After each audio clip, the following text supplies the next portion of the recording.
presentation mode. Yes. Okay, very good. Okay, thank you very much. Good afternoon, good morning. This is Jerry Egesa that is taking you through this concepts of foresight. I think the key question for us here is all the actors that are in this place. The key question is, does AES has a future? Do we have a future for AES? Or can we create a future for AES? And so that takes me to the concept of foresight. What is foresight? In a simple definition, I've defined foresight as developing insights about the future of AES and responding to the future risks and opportunities to the agricultural systems. And the risks and opportunities could include what we have known, COVID-19, the ICT revolutions, and the climate change. Also, foresight is a constant learning and adaptation of AES interventions in response to the assessed future risks and opportunities. And again, what I need to make here clearly is that foresight is not predicting. It is not predicting, but it's a constant learning and adaptation of AES interventions. It is an iterative learning process. And this, what we mean is that we get insights into the real world. We see how the real world is changing. And then we see how the changes are affecting AES. And then we see how AES influences the real world.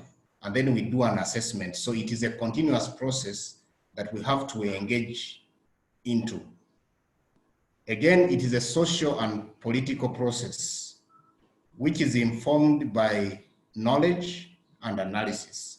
So as we do this process of foresight, we must be informed with knowledge and a lot of analysis. Next page, Samson. And also in the same way, scenario analysis it is important to talk about scenario analysis. And this is because the complexities and the uncertainties within the production system, and we see that the future of AES may unfold in different ways. Therefore, actors in AES must pause or must stop and take a moment to understand the implications of some of the different futures to AES, and not doing AES as business as usual.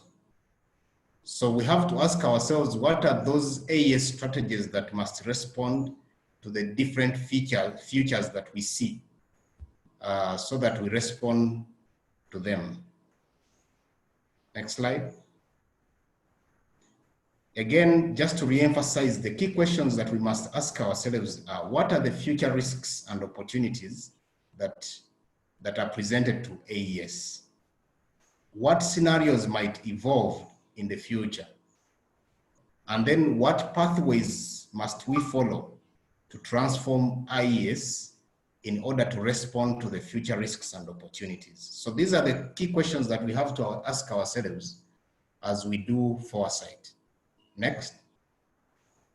So the whole thing is that maybe this is the situation today. What you're seeing in the picture may be the situation. Everything is looking very good. And there's no need to worry. But what does the future, what could be the future be? Next slide.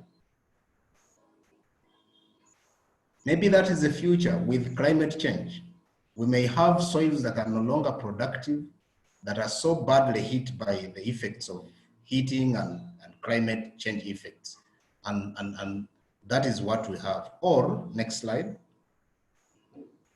Or we have issues to do with marketing, where a lot of what is produced is actually thrown away and wasted. For example, the effects of COVID-19 on the value chains. This is what we are seeing.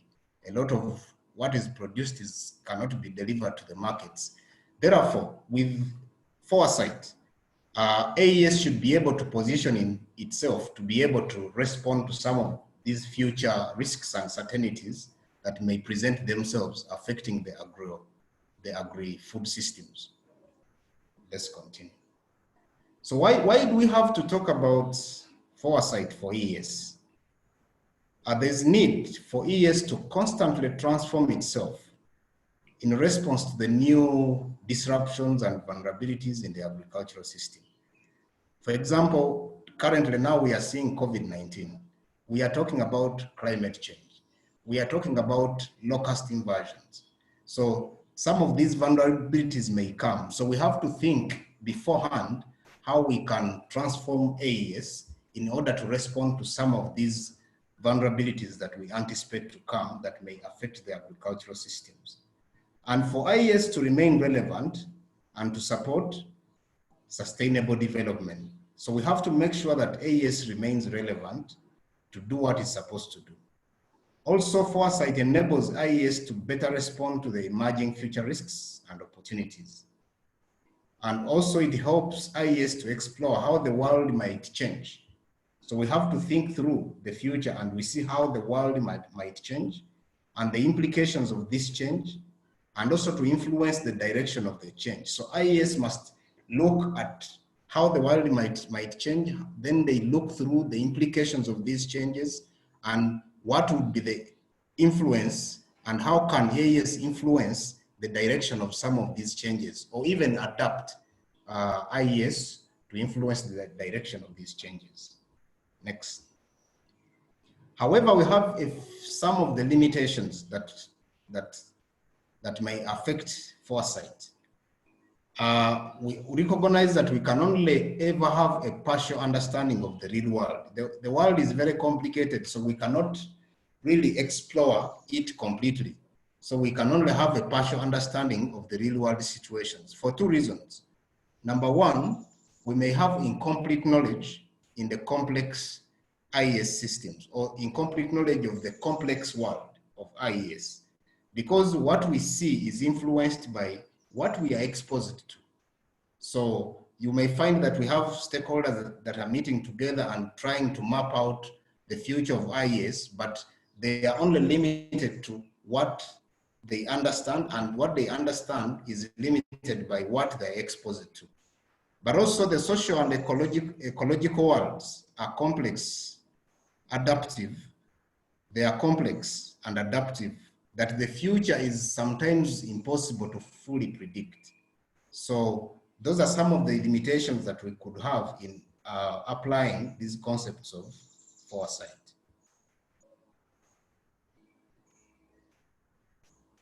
So again, okay. Yeah, thank you. So this is the first part, yeah, the introductory part, yes, Jerry?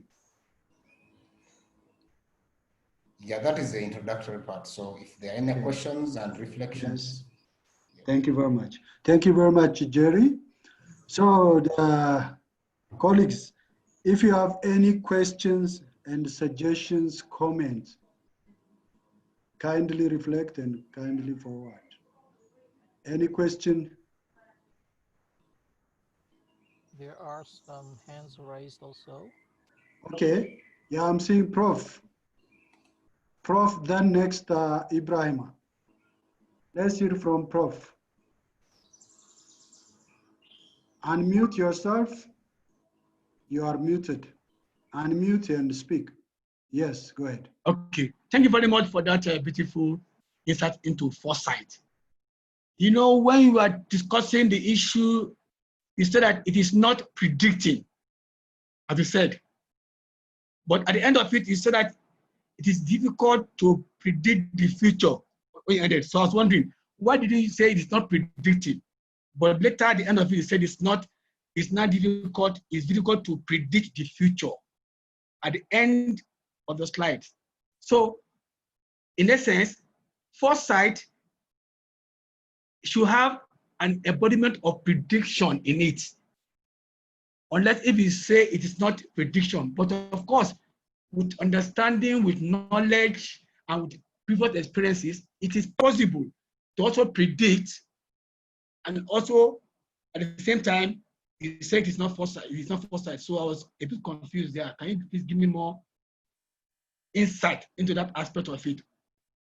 Thank you very much. Thank you, Prof. Dele. Since I'm not seeing any hands, Ibrahim, I think he has dropped. Ibrahim, do you have any?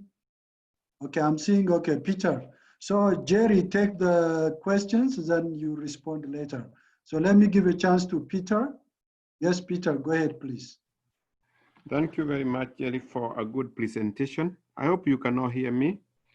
Yes, we can hear you. Go ahead. Yes, this is the first session I have for Foresight, and I think it is actually opening my thinking. My question is, as has been said about predictability, is not a prediction, but you find like the issues of the climate change. We have the Kenya Meteorological and other meteorological organization predicting, and then they inform us so that we can be able to organize foresight.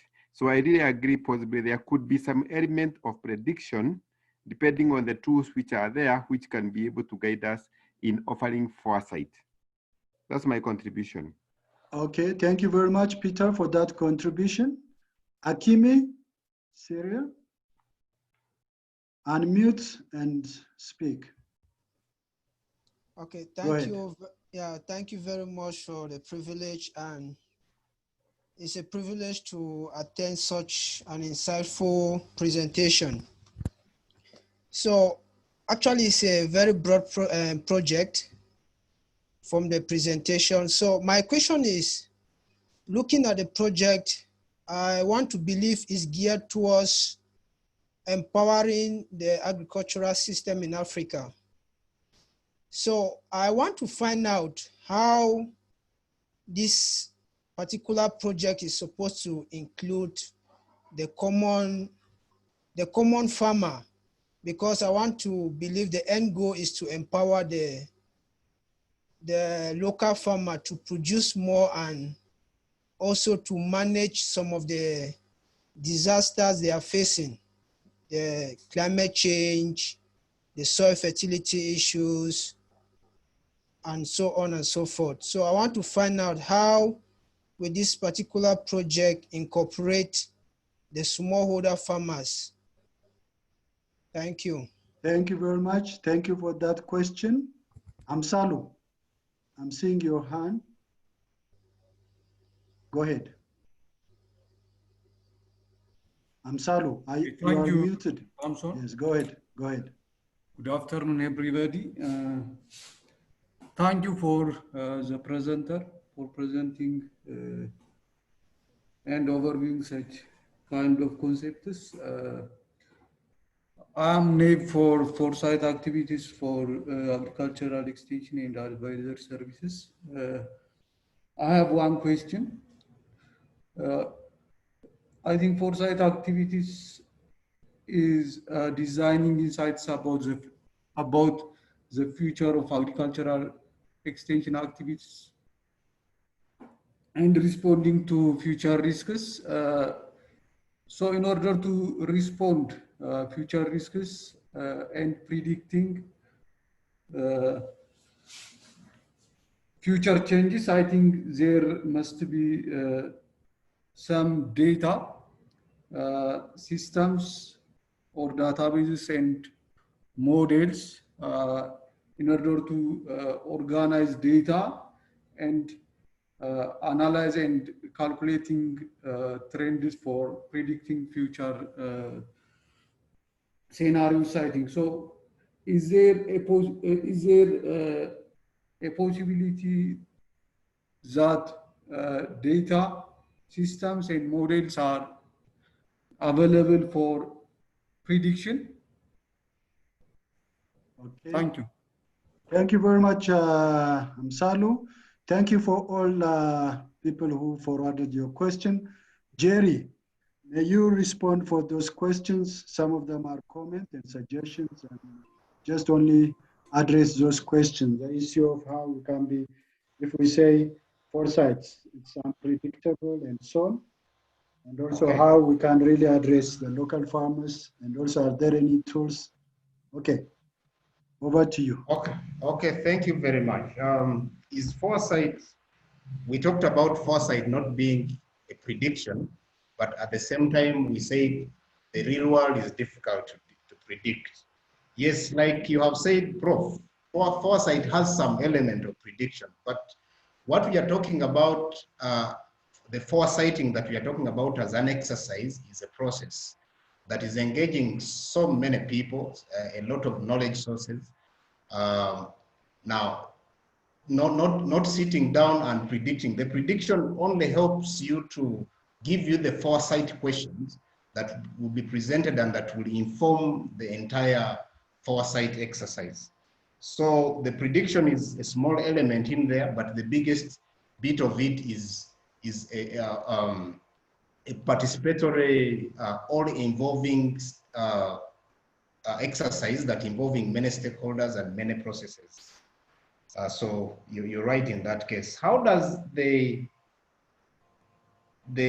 exercise or the project empower or support the local farmer?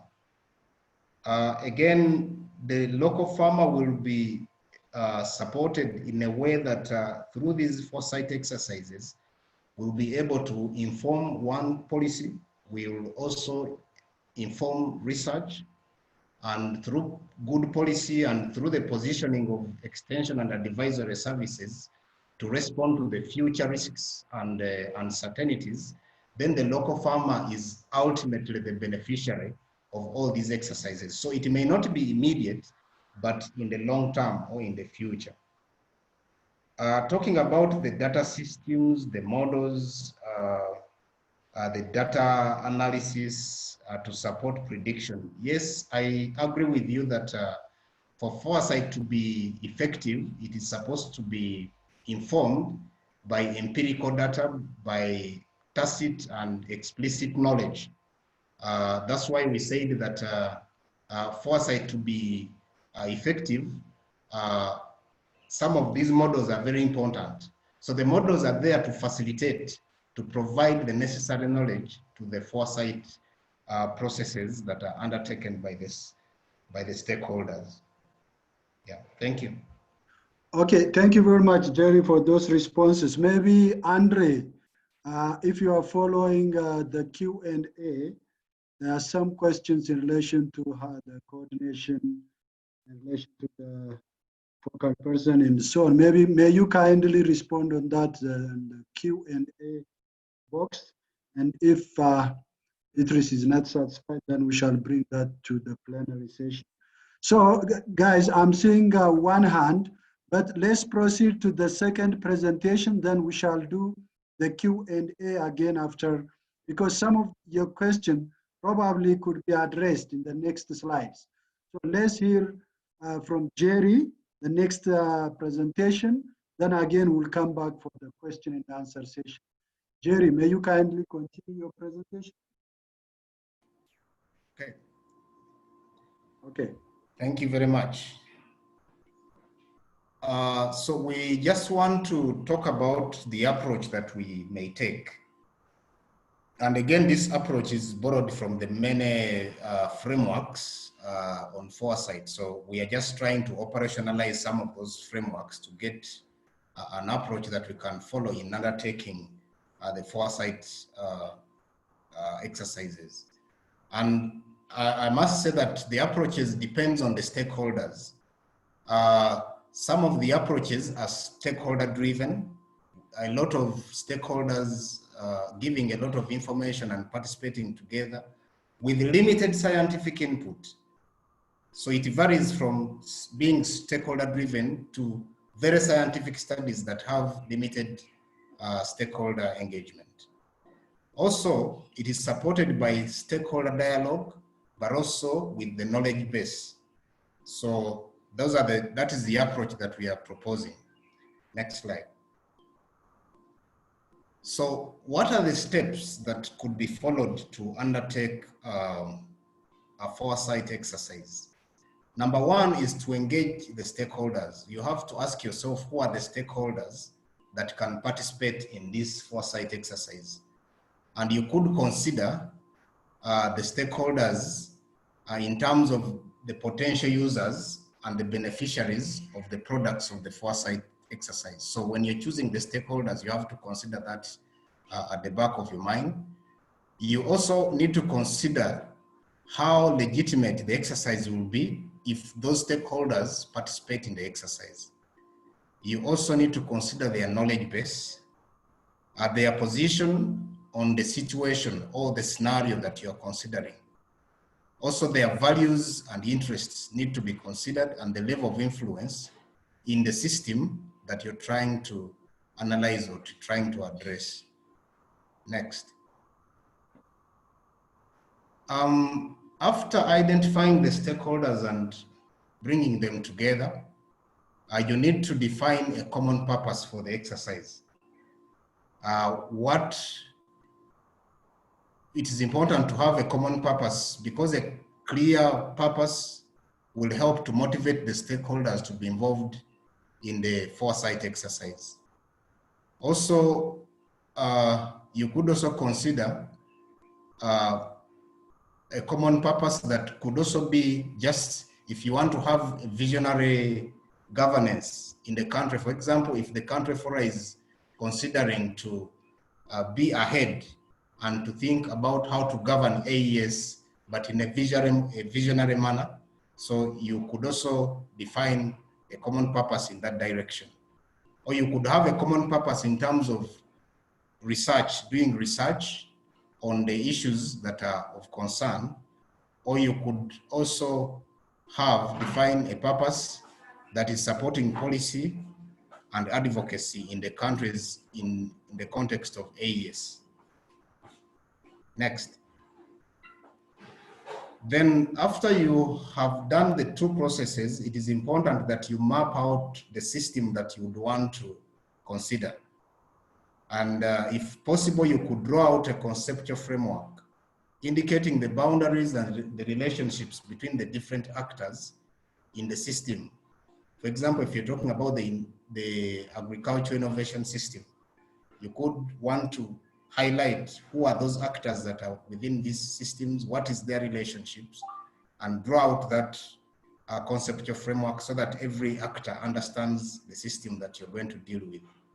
You also need to understand what drives this system, what are the drivers of this system, and what are the common outcomes of the system given the drivers that are influencing the system. Next. Then you may want to identify those critical drivers, the trends, the uncertainties, and the opportunities that are there to the system that you're trying to analyze.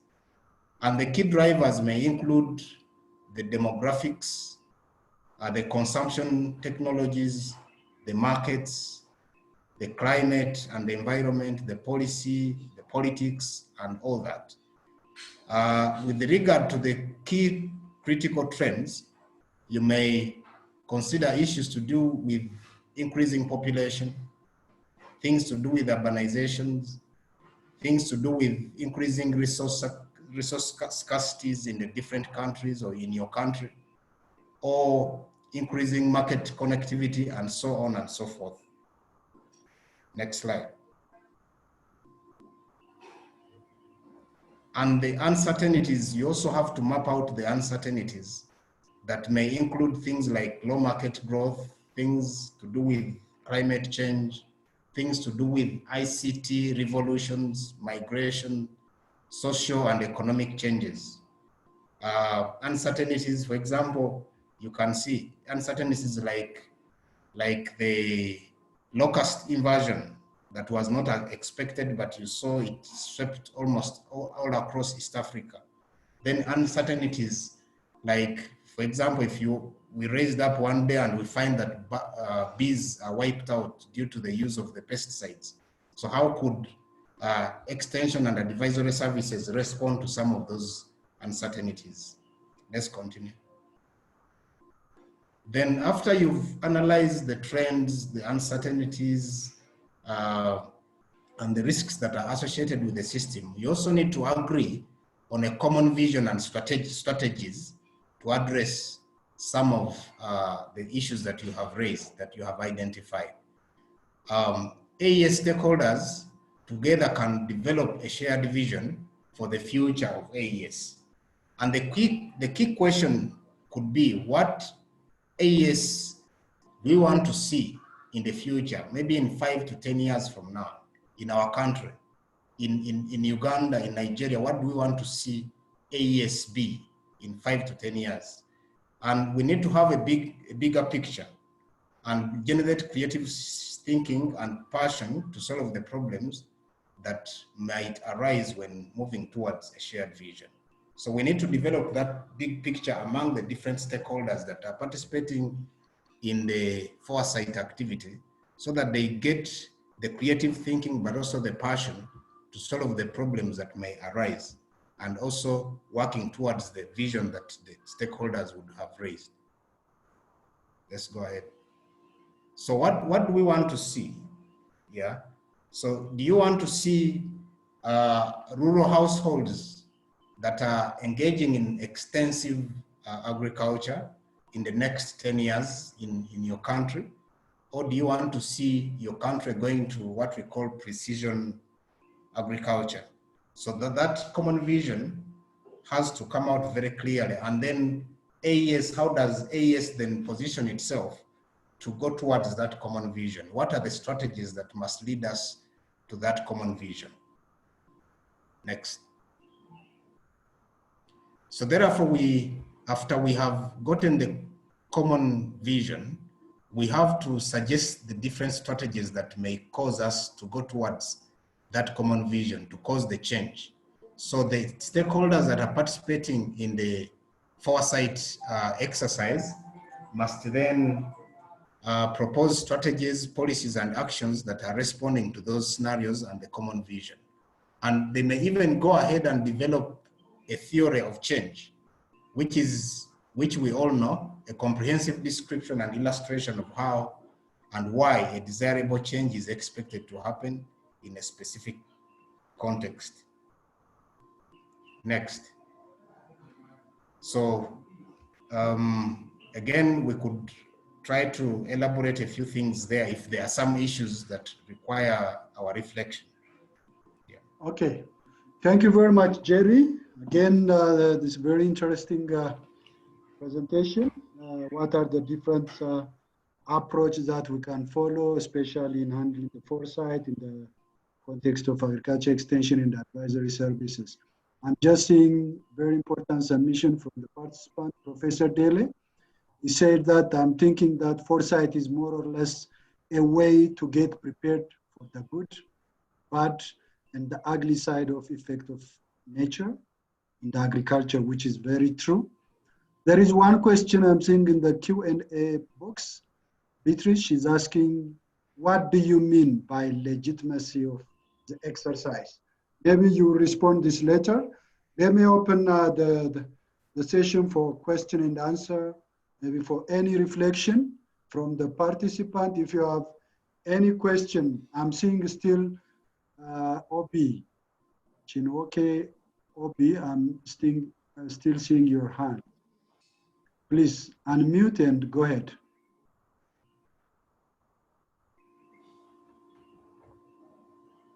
Hello, Obi? Oh, he's gone. Okay, any question? You may raise your hand. Peter, go ahead.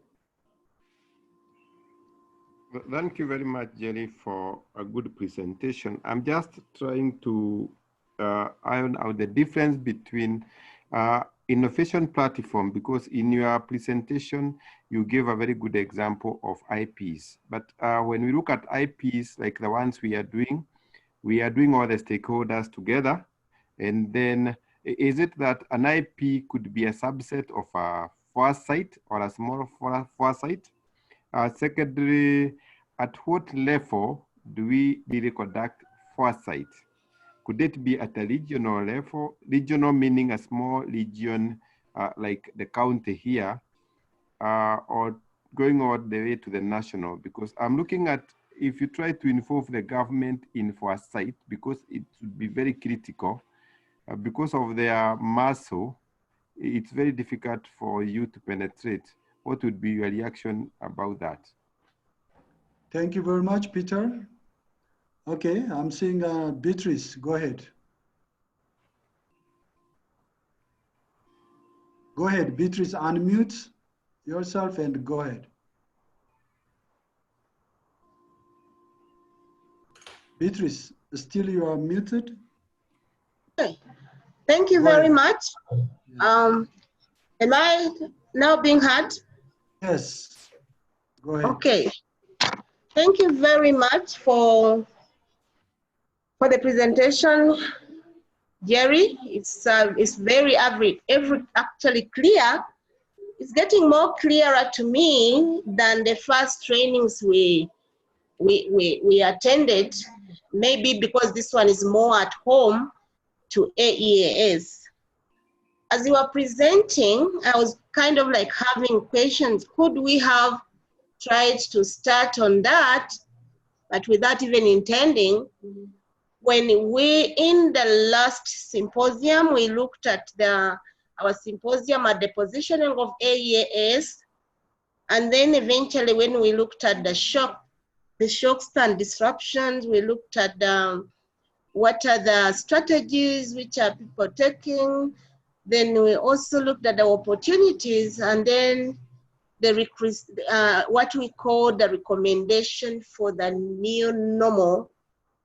I'm just wondering, were we attempting to do some, if we eventually do that and have a report, can that be something to start with as far as Uganda is concerned on that exercise? I'm just wondering. Okay, thank you very much. Jerry, please respond for those questions, and maybe we'll proceed to the practical exercise, because some of the questions still could be answered when we hear about the practical exercise of Foresight in AEAS. Jerry, may you kindly respond for those questions, then we'll move on. Thank you. Thank you very much. The first question was, what do you mean by legitimacy of the exercise? Sometimes you would want to undertake an exercise, and that exercise can only be considered worth if some stakeholders are part of it. For example, if you would want to talk about issues to do with agricultural policy in any country, you would think that the Ministry of Agriculture needs to be part of that process. So if the Ministry of Agriculture is left out, you may consider that your exercise is not considered very worthy and legitimate. So when you're going to undertake the Foresight exercise, you have to think through what makes this exercise and the products of this exercise valued or accepted among the stakeholders, but also the other bigger audience. So you have to take consideration for that. So that is what we refer to as legitimacy, considering the stakeholders to make sure that your exercise is legitimate. Then there is a question on multi-stakeholder innovation platforms, the IPs. Can those be considered as Foresight? I think yes. I think the IPs can actually begin to think about the future of extension and advisory services, and also maybe just a few other elements or other thoughts could be added in, so that they widen the thinking in terms of which other stakeholders could become part of this. Again, an IP that is at a very low level may be limited also to talk about certain things that maybe affect the entire country. So also the level at which this IP is situated may also have a lot of influence in terms of whether these IPs could actually be transformed into platforms to discuss issues to do with Foresight. So those are some of the things that you may need to take into consideration if you want to transform those IPs into platforms to discuss foresight. Okay. Maybe the last one, yes, you talked about involvement of government and taking into consideration that government sometimes is very difficult to penetrate. Yes, and I think the way AEAS works, the way we are doing things now in the countries, we are talking about championships, yes, championing. So there are those champions that you could actually want to pick out, even in government. You may not bring the entire, everybody in the ministry, but there are those people that you could identify in the ministry to work with in regard to foresight. Then the experience of Uganda, I think, is a very interesting one. I think that is partly foresighting. Yes, it's partly foresighting, but as we go on and as we discuss in the next trainings and the webinars that we are going to have, I think we will see where we need to add in and also to subtract in order to make it more perfect. Thank you. Okay, thank you very much, Jerry. Again, we shall continue the question and answer session later. Let's hear from Andre some practical exercise.